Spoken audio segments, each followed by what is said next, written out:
Hey there, Internet friends. Trevor Starkey here with another episode of Movie Monday, my weekly Monday show where I sit down and talk about movies. Tried to make that simple for everybody.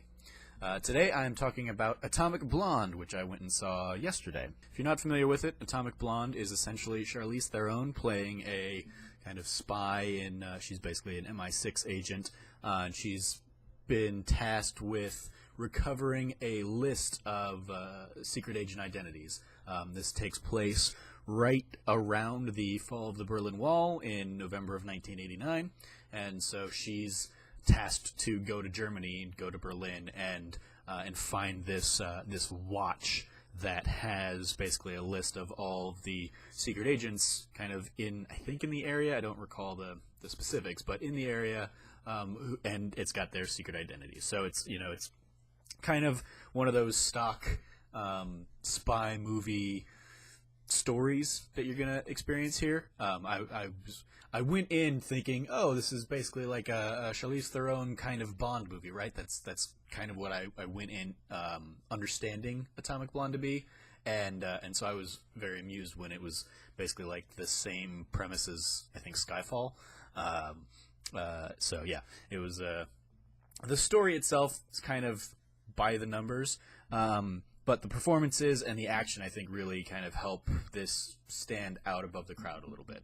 Throughout the film, you have Charlize Theron's agent Lorraine Broughton working with James McAvoy's agent David Percival, who's like he's kind of the ranking member on the investigation in Berlin.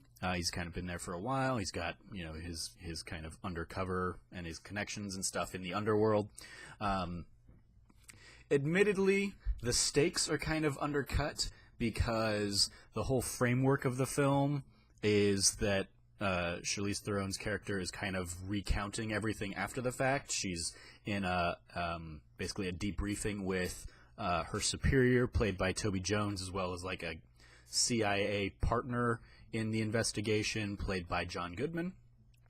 So she's kind of telling what happened to them after the fact. So obviously there's not too much in the way of danger for her. Yeah, she's going to be a little bit beaten up throughout this, but clearly she survives. So the framework itself kind of undercuts, I think, the stakes of the movie and kind of deflates them a little bit. We kind of end up like, well, I mean, things aren't going to get too bad for her, regardless of how much she might be getting beat up in a sequence or something like that. That said, it is made apparent that also on this list there is basically the identity of a double agent is confirmed within this list. So you're kind of, as we watch things unfold, there's a kind of constant battle of shifting allegiances where we don't know who the double agent is kind of in the story. So the film is constantly exploring who can trust who, and basically the prime directive is trust no one.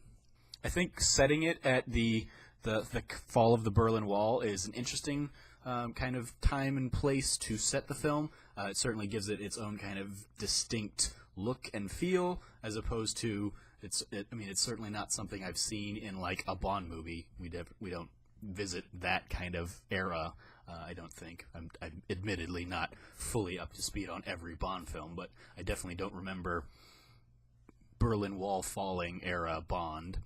It also gives you a very punk music filled soundtrack, which scores the action, I think, pretty nicely. Even from the moment that Broughton enters Berlin, she's basically pegged as a target, and you have one of the first fight sequences of the film involving her having to fight off a couple of assailants from the backseat of a car. I think from an action standpoint, the standout sequence that a lot of people will point to is a prolonged stairwell sequence that goes over multiple minutes of the film, very much in the same way that you have the similar stairwell sequence from Daredevil Season 2. You have your main character here, Charlize Theron, like fighting bad guys up and down the stairwell. It's shot and edited together to look like it's one long extended sequence, but there are some masking cuts in there kind of hidden to make it look seamless, even though it was probably not filmed in a single take. Most notably, because you've got Charlize Theron getting like progressively beat up throughout, and so she's getting bruised and bloodied, and there wouldn't be time to apply all that makeup in this continuous shot.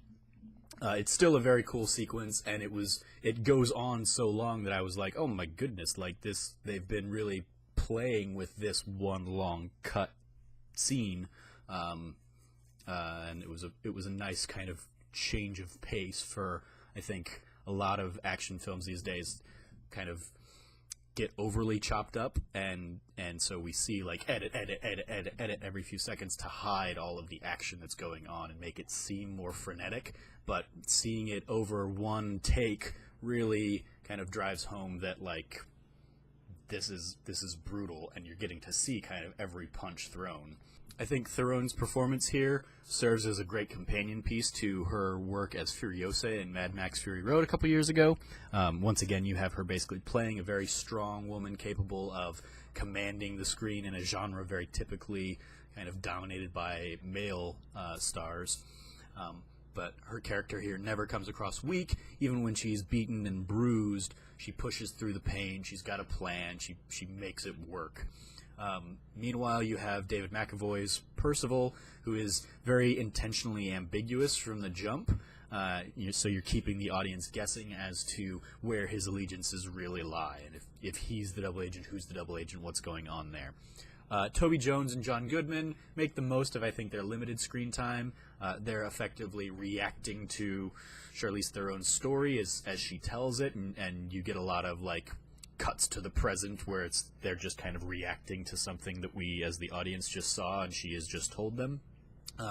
But it's always a pleasure seeing both of them on screen, so when I saw their names pop up in the credits, I was like, oh yay, nice, excellent. I didn't know they were in this. Then lastly of note here, you have Sofia Boutella playing a rookie French agent who might be a little bit out of her depth when partnered up with the more seasoned counterparts here. As such, I think she comes across as a lot more vulnerable in this film compared to a lot of the other performances we see. And she's also not given as much to do action-wise. So I personally found that a little disappointing, as she was one of, I thought, the highlights of something like Kingsman a few years ago. She played a badass, kicking a lot of ass in that film. So it was a little bit of a bummer to see her maybe underutilized here. And I think that while the action and performances are rather enjoyable kind of throughout, I did feel that the film kind of gets lost in its plotting and its juggling of character allegiances. As characters start to unravel what's really going on and who's really allied with who, I found myself frustrated that they weren't acting like they should. Naturally, it comes across feeling like that characters aren't behaving naturally for the sole purpose, for the sole reason that it's not time for the audience to know this secret yet. It's not too terribly bad in the moment, but I definitely left the theater going, well, wait a minute. If this person knew blank, then why did they do blank? And why did this person do blank? And why was this a thing? And so it was a very... It was frustrating, kind of. It didn't really hold water after the fact. It's a tough line to walk in, especially in the spy thriller genre, and I think that Atomic Blonde comes up a little bit short on that front. Overall, though, the action, the setting, the strong central performances, I think all contribute to there being a lot more good than bad in this movie. If it winds up being a Bond-type movie that Charlize Theron is going to continue trying to play, I'm certainly interested in seeing more movies of it. As I said, I think the plot is a little bit standard, all things considered, but I think they bring enough new elements in the way of style and action to the table that I ended up having a good time watching this movie. So those are my thoughts on Atomic Blonde this week. Let me know what you thought about the movie if you've seen it in the comments below. As always, I've been your host, Trevor Starkey from TrevorTrove.com. You can follow me at SnarkyStarkey on Twitter. You can read the full written review over at TrevorTrove.com at the link in the description below. And until next time, from here at the Trove, treasure your friends.